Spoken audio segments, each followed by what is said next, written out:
Hi, I'm Larry. Welcome to my studio. Today's going to be a video on techniques and tips when working with acrylic paint. A lot of people, when they're new to acrylics or if they've switched over from oils, they don't quite know how to blend with acrylics because acrylics will dry a little bit darker for one, but they also dry very fast. And there are ways to make your acrylics work for you very similar to the outcome you would get using the oil paints. So today we're going to be working on dry brush blending and also some wet into wet techniques, which are more on the oil painter's side. But first I want to show you something here. This is something I've made a mistake on and I'm going to paint it out. A lot of times my students, when they are, they say they make a mistake or they have an old painting and they don't like it anymore, so they just start throwing it away. This is a perfectly good canvas. Do not throw it away. What you can do is what I'll show you when I take a little break and set up for it, is to paint it out and use it over again. Just like this. This is what I'll be working on for this demo.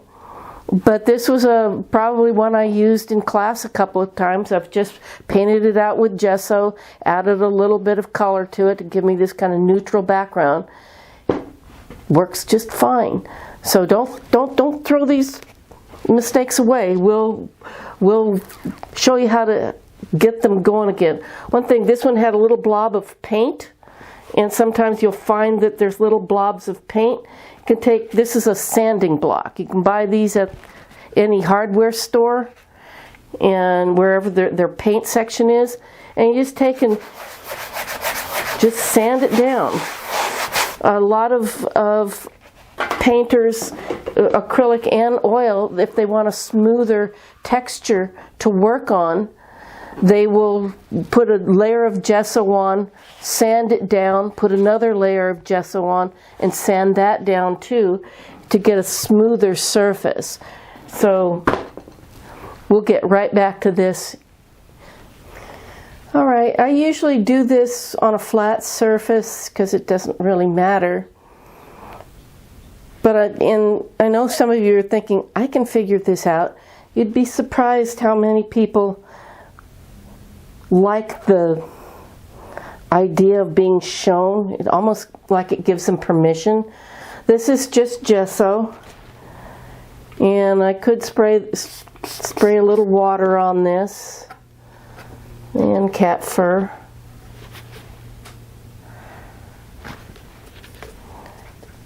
But all the water does is to help the gesso move across your canvas. Just picking some up. I use gesso instead of white. Oh, and this is just another. You can see that I've painted this the same time as I painted the other one. This is just a canvas I've painted out with, like I'm doing here. But what I've done is I've attached that's a piece of doweling at the bottom, and I've used gator clips, and that just brings these smaller canvases up where I can see them. They get lost in a easel. I'm also going to pick up a little bit of blue and burnt sienna and just mix in there. That's my ultramarine blue and my burnt sienna. So it's gesso, ultramarine blue, burnt sienna. This is my number 10 flat bristle brush. And usually I don't pay any attention when I'm putting it on. I just get it on first, and then I'll come in and be a little more regimented with it. I don't want to leave any lumps of paint. And another thing, I am not really trying to make it one solid color. There are artists that they do elaborate toning. This is, you can call this a toned canvas because it's not white, but they do an elaborate underpainting. Now, I've got a little chunk of paint there. I'm just going to kind of scoot it off on my brush with my brush off the thing, and just now I'm doing big crisscross strokes. This will just kind of smooth it out, but it will give it a little bit of texture.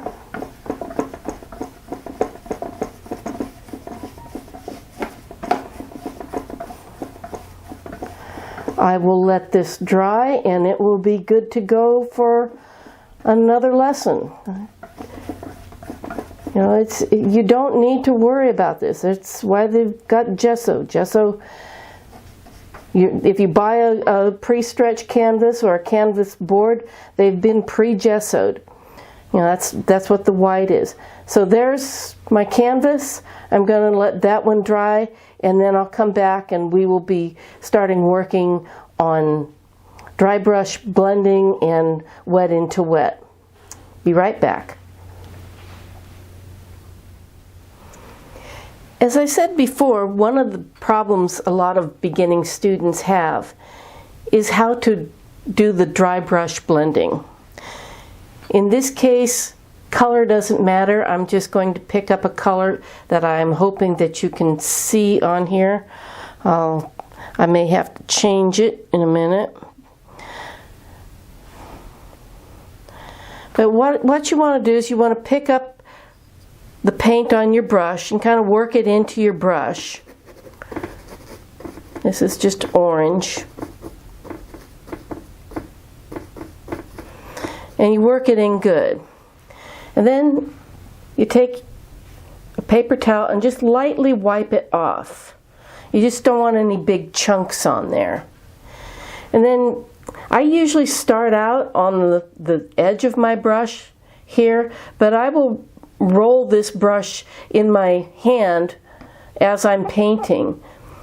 The key to this is remembering that pressure is very important. If you press really hard, you get a lot of paint off. But if you just lightly, and I mean just barely skim the surface, you can see this, that it's just picking up just a little bit. I'm just barely holding on to the brush, just lightly brushing. So you can start off, if it's a darker area or a more colorful area, by pressing hard, and then as you come up, just lightly go over this. And I'm doing also what's called scumbling. I'm going in all directions here, but the lighter the pressure on your brush, the less paint will come off. That's why we call it dry brush, because there's very little paint, very little water on your brush, and then you're just using it as dry as possible to create this blending technique. Okay, so that's dry brush.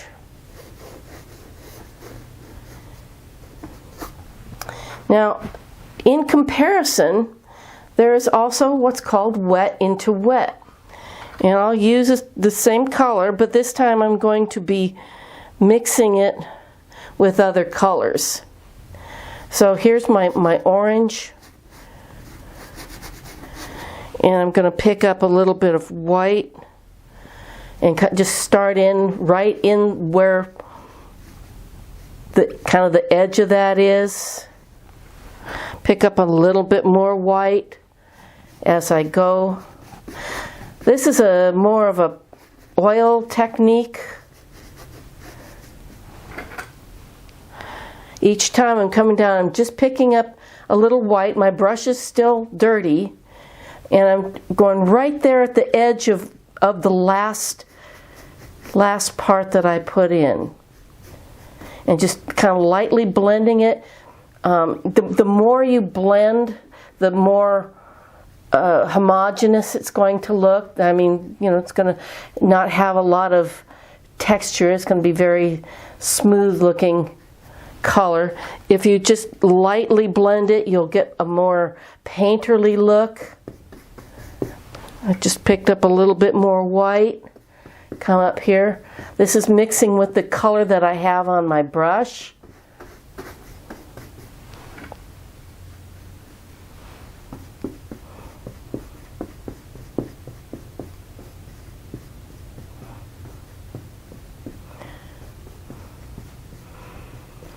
I actually paint more like this when I'm out plein air painting and working with oils than I do when I'm in my studio painting. I don't know why. I just end up doing it that way. But here we have the two. We have the dry brush, and this is wet into wet. Now I can still dry brush. I'm just wiping out my brush here a little bit, and I'm loading my brush with a little bit of white, and I can come in here and again just dry brush, just lightly put that on there, just kind of scummel that in and put layers on. So I'll show you how that works when we get down to the apple.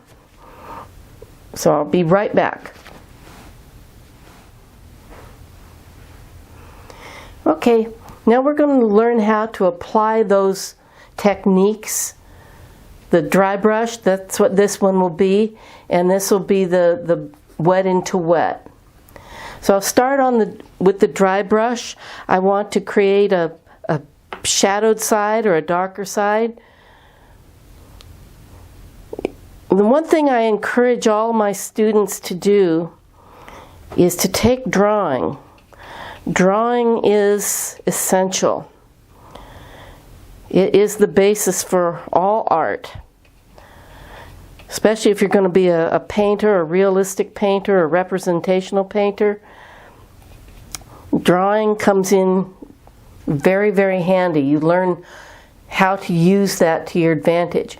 Now what I have here, this is my number 6 flat bristle brush, and all I've done is I've mixed that's ultramarine blue and a little bit of alizarin crimson. This is what I'm going to use for my shadows. I'll have the sun coming in from this side, so that this will be my light side, this will be my shadowed side. So the shadows are always going to be darkest on the bottom. So I have very little, I've wiped the brush out, I've got very little paint on my brush.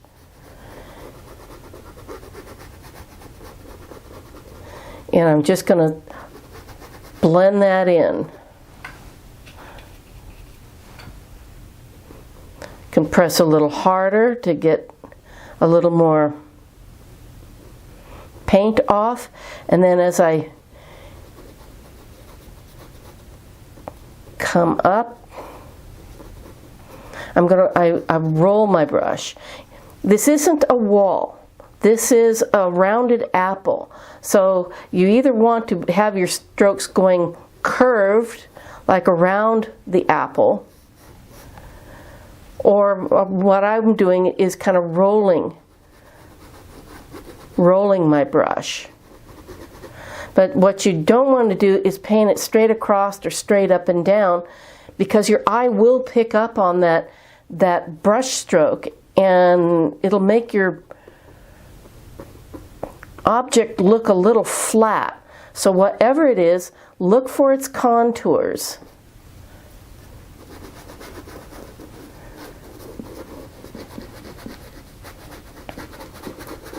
Come up here.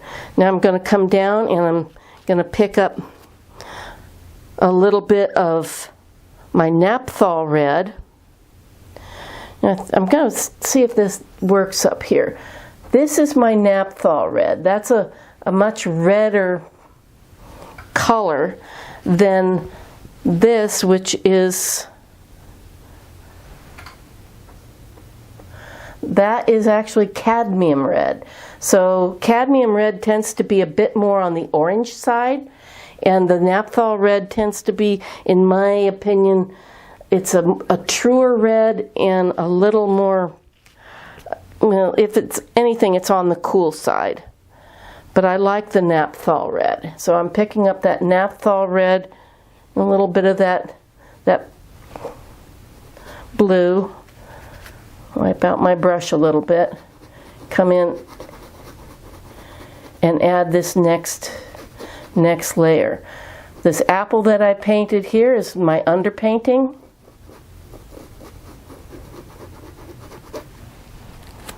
Now I'm going to come in, pick up some of that cadmium red.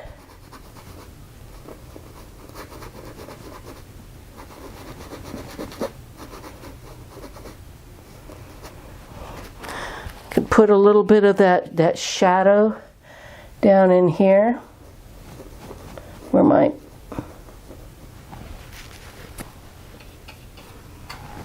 stem is going to be. Look at shapes. I've done enough apples that I kind of know what an apple looks like. But you know, a lot of people, they don't pay attention to the shape. This is again that cadmium red. That's just a little bit brighter color. Going to add a little bit of orange to this. Right in here where it's getting even lighter. Rather than putting white in red, because that kind of makes it pink, use something like orange or yellow, which comes next. I also don't clean my brush off very often. Now that's a little bit too thick, so I'm wiping it off my brush.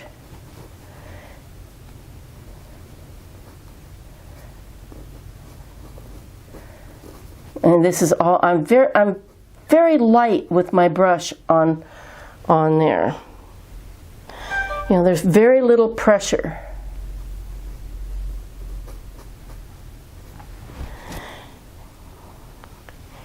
And then just right there in the center, it's just white.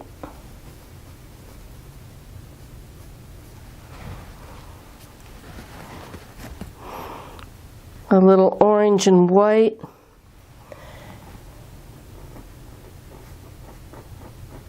I need a little more orange than that.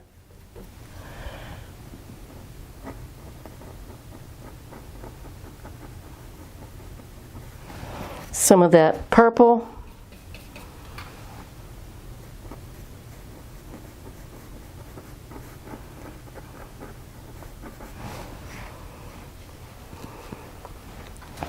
And I can take that purple and ground it. I'm going to pick up a little more blue and ultramarine blue and alizarin crimson and just settle my apple down. It's always dark right underneath your subject. But that's basically all done, just putting dry brush over what I had up there before, just to give it a little more shape. So I'm going to break away and then I'm going to come over and I'm going to do this one a little different with the wet into wet technique.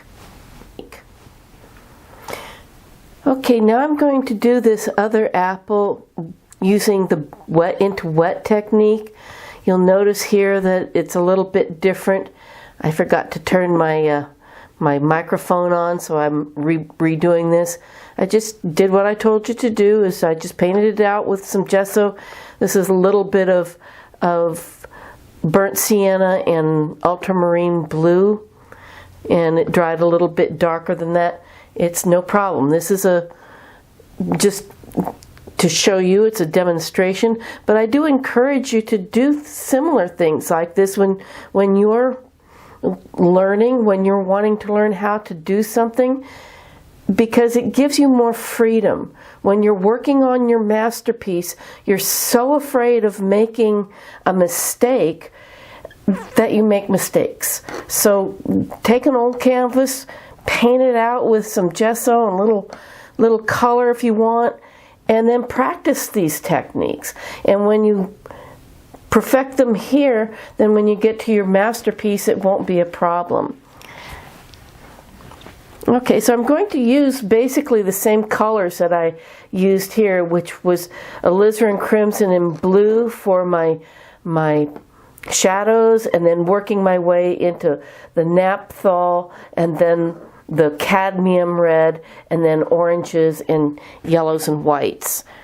So let me get started here. I've picked up ultramarine blue and alizarin crimson on my brush, so I'm going to do what's called brush mixing. I've rinsed out my brush and dried it off, so it's got a little bit of water in it, as you can see. You don't want too much water for this, otherwise your paints will get thin and you'll see through them. Controlling the water on your brush is really important for acrylic paints. Okay, so I'm just picking up, when my brush disappears, I'm just picking up some more paint. I'm going to try not to get a hard edge on this by using the end of my brush here and just forming an edge.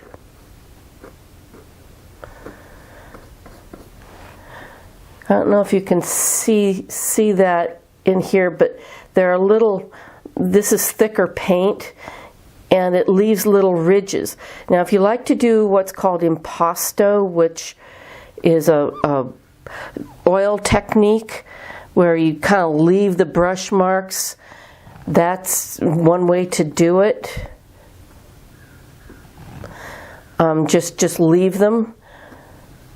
If you don't, then you've got to be aware that you will be making brush marks and strokes when you paint with acrylics. And if you don't like them, you may want to learn how to smooth them out.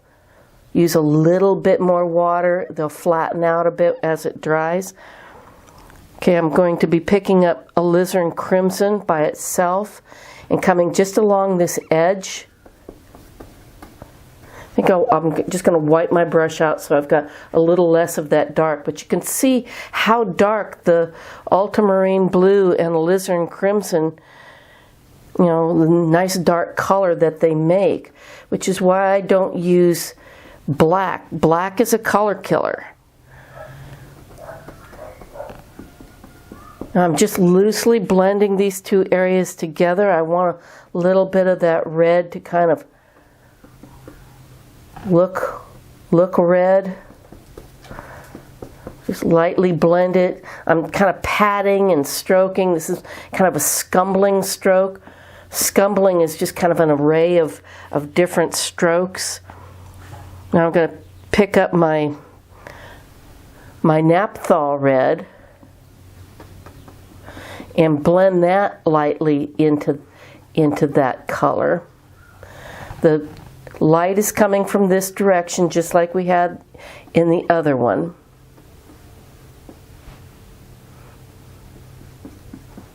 Just lightly blend. Picking up some more of that naphthol red.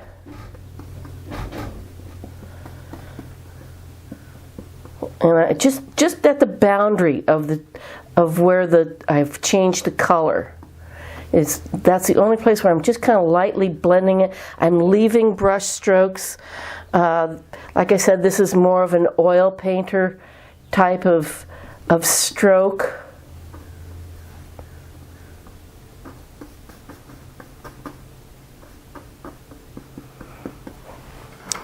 Now I'm picking up cadmium red, which is more of an orangey color, but it looks like more sunlight.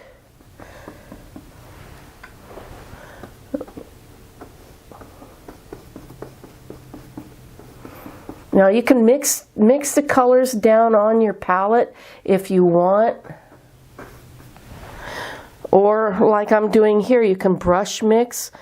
I'm picking up a little more of the Naphthol red. Just kind of blended it up here with that orange. Now either one of these strokes is totally up to you. However you want to paint. This, what I'm doing right now, is a little more painterly. More Naphthol red right in here, along that back. Not worried about painting over my stem. Wiping off my brush occasionally. Now I'm going to pick up some orange. When you're using red, rather than picking up white to make a lighter version, what happens when you pick up white is that it tends to make it turn pink rather than still look red. So by using orange or cadmium red or adding some yellow to your red, it'll still look red, but it'll also be lighter. So I just picked up a little more cadmium red back here. Now I'm going to pick up a little bit of yellow and just kind of blend that in.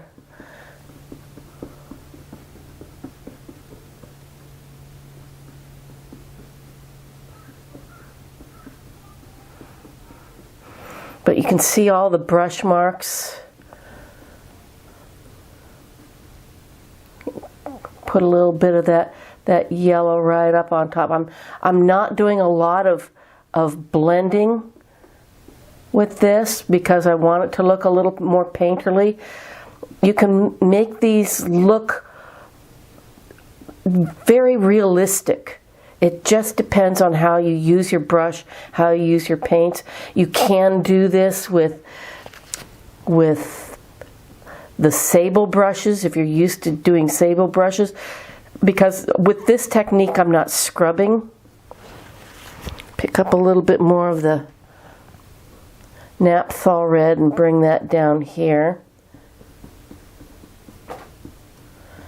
Want a little more light on this side. I'm going to rinse my brush just a little bit, and on my palette I'm going to mix up some of the red and blue. I want a little more on the blue side. Make a deep purple color. Want to put a little bit of that right in here before I forget.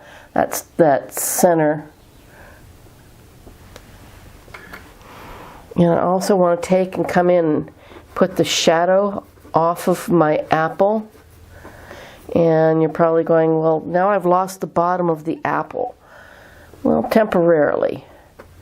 But it's also a good thing to do what's called lost and found lines, because it adds a little bit of mystery to your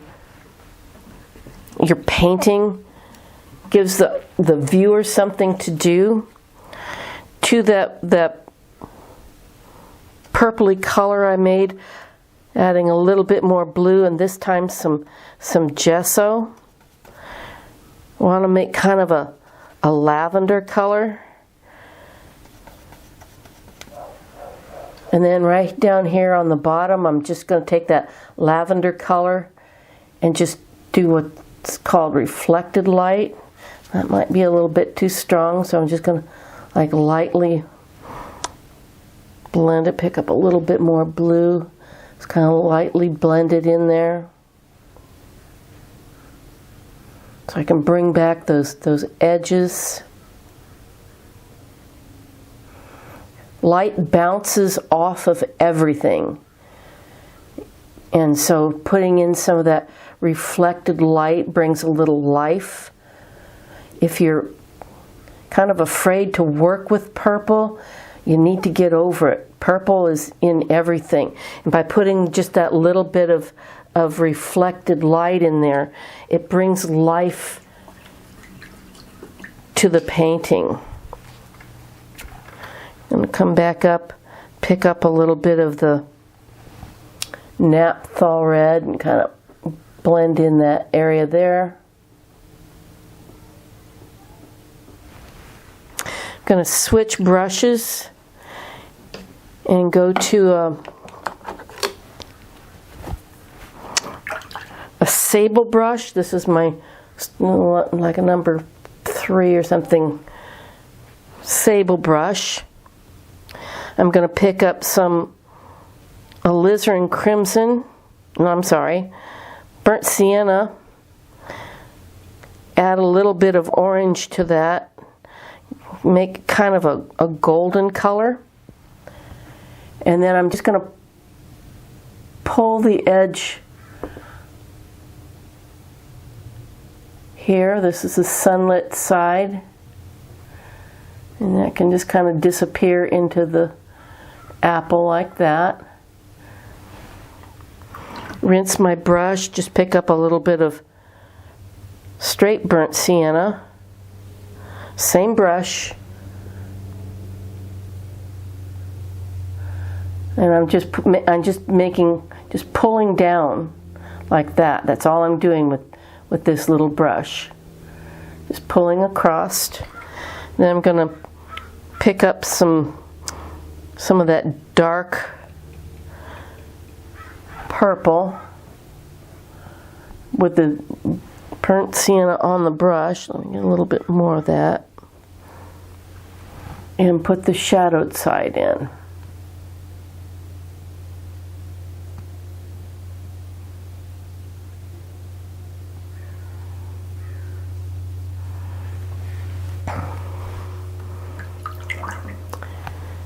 Now that that's had a chance to dry, I'm going to just use the same brush, take a little bit of gesso, and put just a tiny touch of yellow into it.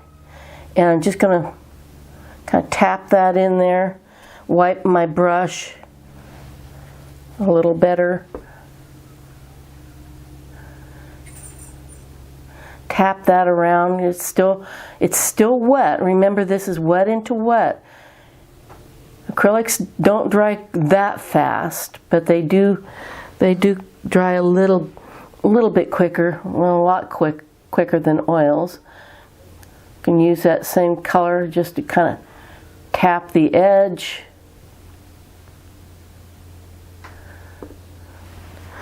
And then finally, take just a little touch of straight white, just kind of tap it.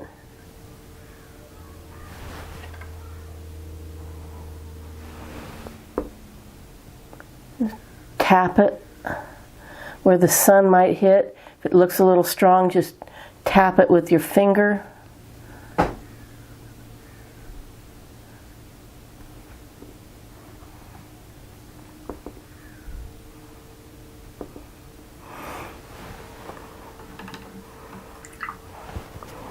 And if you feel brave enough, you can take that shadow color that you mixed up and cast a shadow from your stem. So that's dry brush and wet into wet. I do encourage you to take your time and practice this. Like I said, paint out an old canvas and practice a new technique. If you're unsure of it, you really need to understand what you're doing before you get to your masterpiece. So, like all of us, we have to remain calm. We have to check on our neighbors, call our family and friends. Most of all, keep painting and I hope to see you in class again real soon. Thank you for watching.